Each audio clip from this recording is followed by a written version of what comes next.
യേശുമിശിഹായിക്ക് സ്തുതിയായിരിക്കട്ടെ. നോമ്പിൻ്റെ കാലഘട്ടം അനുതാപത്തിൻ്റെ കാലഘട്ടമാണ്. ആ വാക്ക് വളരെ അർത്ഥവത്താണ്. അനു അധികം താപം, അനുതാപം. താപം എന്ന് പറഞ്ഞാൽ ദുഃഖം, അനു എന്ന് പറഞ്ഞാൽ ശേഷമുള്ള, പിന്നീടുള്ള.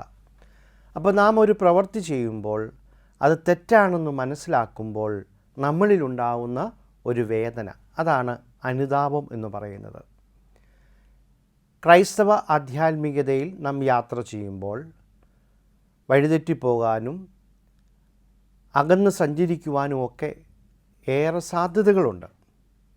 അപ്പോൾ നാം ദൈവത്തോട് ചേരുവാൻ, സഹോദരങ്ങളോട് കുറച്ചുകൂടി ബന്ധത്തിൽ വളരുവാൻ ആഗ്രഹിക്കുന്നു. നമ്മുടെ തെറ്റുകളെ നാം തിരിച്ചറിയുന്നു, അതിനെ ഓർത്ത് നാം ദുഃഖിക്കുന്നു. അപ്പോൾ നമ്മുടെ പാപത്തെക്കുറിച്ചുള്ള ഒരു തിരിച്ചറിവിൻ്റെ കാലഘട്ടമാണ് നോമ്പെന്ന് പറയുന്നത്. എന്താണ് പാപം? സുറിയാനി പിതാക്കന്മാർ, പൗരസ്ത്യ പിതാക്കന്മാർ ഈ പാപത്തെ വളരെ മനോഹരമായിട്ടാണ് നിർവചിക്കുന്നത്. ഒന്നാമതായിട്ട് പാപം എന്ന് പറയുന്നത് ആത്മാവിൻ്റെ മുറിവാണ്. ഒരു ശരീരത്തിൽ ഒരു ചെറിയ മുറിവ് സംഭവിക്കുമ്പോൾ അതെന്തുമാത്രം വേദന ആ മൊത്തം ശരീരത്തിൽ ഉളവാക്കുന്നു എന്ന് നമുക്ക് മനസ്സിലാക്കാൻ സാധിക്കും.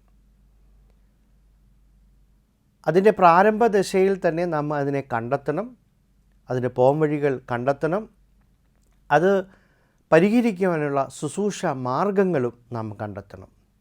ഇതുപോലെ തന്നെയാണ് ആത്മാവിൻ്റെ മുറിവിലും.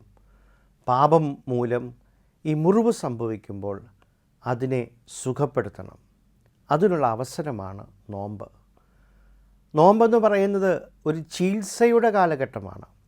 ആത്മാവിൻ്റെ മുറിവുകളെ ഭേദപ്പെടുത്തുവാൻ, ചികിത്സിച്ച് ഭേദപ്പെടുത്തുവാനുള്ള അവസരമാണ്. അതിന് നമുക്കൊരു വൈദ്യൻ ആവശ്യമുണ്ട്. ക്രിസ്തുവാണ് നല്ല വൈദ്യൻ. ബുദ്ധിമാനായ ഭിഷഗ്വരൻ എന്നാണ് ക്രിസ്തുവിനെ പിതാക്കന്മാർ വിശേഷിപ്പിക്കുന്നത്. ഈ ക്രിസ്തുവിൻ്റെ അടുത്തേക്ക് നാം കടന്നു ചെല്ലണം. ലോകത്തിൻ്റെ വൈദ്യന്മാർക്ക് ഈ മുറിവിനെ വെച്ച് കെട്ടുവാനോ സുഖപ്പെടുത്തുവാനോ വേദന കൂടാതെ അതിന് പോംവഴികൾ നിർദ്ദേശിക്കുവാനോ കഴിയുകയില്ല. പക്ഷെ ക്രിസ്തുവിൻ്റെ അടുത്തേക്ക് നാം കടന്നു ചെല്ലണം. അത് പൂർണ്ണമായ ഒരു സൗഖ്യത്തിലേക്ക് നമ്മെ നയിക്കും. ഒരു ഡോക്ടറിന് ചികിത്സിക്കാനുള്ള തുക നമ്മൾ നൽകണം. അതുപോലെ ഈ വൈദ്യനും ഒരു തുക നാം നൽകണം. അത് മറ്റൊന്നുമല്ല, നമ്മുടെ കണ്ണുനീരാണ്. കണ്ണുനീരാണ് ഈ വൈദ്യന് നാം സമർപ്പിക്കേണ്ടത്. അനുതാപത്തിൻ്റെ കണ്ണുനീര് നാം ഈ വൈദ്യന് സമർപ്പിക്കുമ്പോൾ ഈ വൈദ്യൻ നമ്മുടെ മുറിവുകൾ വെച്ച് കെട്ടുന്നു. സഭയെന്ന് പറയുന്നത് ചികിത്സാലയമാണ്. ആത്മാവിൻ്റെ മുറിവ് വെച്ച് കെട്ടുന്ന ഇടമാണ്, സത്രങ്ങളാണ് സഭയെന്ന് പറയുന്നത്. ഓരോ കൂദാശയും ഓരോ പ്രാർത്ഥനയും ഒക്കെ നമ്മെ നയിക്കുന്നത് ഈ സൗഖ്യപ്പെടുത്തുന്ന അനുഭവങ്ങളിലേക്കാണ്.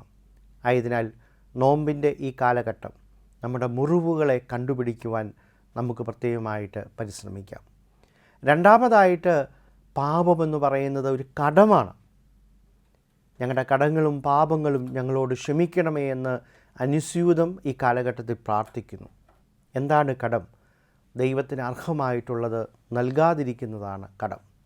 സഹോദരങ്ങൾക്ക് അർഹമായിട്ടുള്ളത് നൽകാതിരിക്കുന്നതാണ് കടം എന്ന് പറയുന്നത്. നാം എന്തുമാത്രം കടക്കാരാണ് ദൈവത്തിന് മുമ്പാകെയും സഹോദരങ്ങളുടെ മുമ്പിലും.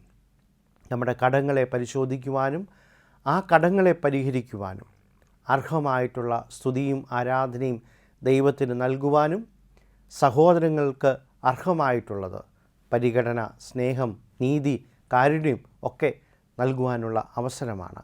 ആയതിനാൽ ഈ നോമ്പിൻ്റെ ഈ കാലഘട്ടം നമ്മുടെ ആത്മാവിൻ്റെ മുറിവുകളെ കണ്ടുപിടിക്കുവാനും നമ്മുടെ കടങ്ങളെ തിരിച്ചറിയുവാനും നമുക്ക് സാധിക്കട്ടെ. അതിൻ്റെ പോംവഴിയാണ് വിശുദ്ധ നോമ്പ്. വിശുദ്ധ നോമ്പിനെ നമുക്ക് സന്തോഷത്തോടു കൂടി സ്വീകരിക്കാം.